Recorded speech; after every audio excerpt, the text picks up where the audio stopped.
Hello everyone, সবাই কেমন আছো? আশা করি সবাই ভালো আছো। আমিও অনেক ভালো আছি।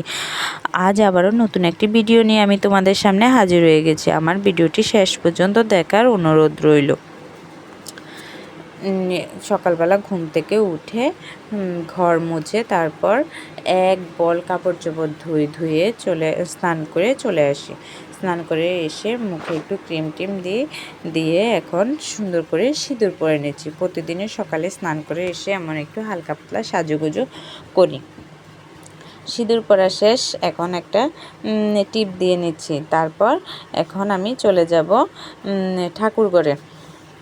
ওই দিন আবার আমার পুজো দেওয়া লাগেনি, কারণ আমার যা সকালবেলা গুনগুনের পাপা আর জ্যাঠাইয়ের জন্য অফিসের ভাত রান্না করে দিয়ে স্নান করে পুজো দিয়ে নিয়েছে। এই তো তারপর আমি ঠাকুর নমস্কার করে চলে যাই ছাদে। বেশ অনেকগুলো কাপড় চোপড় ধুয়ে আবার দেরিতে গেলে ছাদে জায়গা পাবো না, এই জন্য। ওই দিন আবার অনেক রোদ উঠে।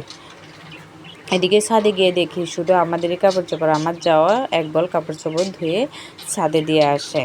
এই তো ওই দিন আবার ছাদটা আমাদের দুই জায়ের দখলেই ছিল, শুধু যেদিকে তাকাই শুধু আমাদেরই কাপড় চোপড় ছাদে ছিল। তারপর একটু ভিডিও করি, গুনগুনো আমার সাথে যায়, ওকে ভিডিও করি, ছবি তুলি। ছাদ থেকে এসে এখন আমরা সকালের খাবার খাচ্ছি দুই যা মিলে। দুধ চা, সাথে ছিল রুটি। এদিন আবার আমার শাশুড়ি বাসায় ছিল না, শাশুড়ি গ্রামের বাড়িতে যায় বেড়াতে, তাই দুই যা বসে বসে চা খাচ্ছি আর গল্প করতেছি। সাথে গুনগুনও ছিল। গুনগুন আবার দুষ্টামি করতেছে, নাচতেছে। এই যে সকালের খাবারটা শেষ করে আবার চলে যায় দুপুরের জন্য রান্না করতে। এই তো আমাদের মেয়েদের জীবনটাই কেটে গেল এই রান্নাঘরে।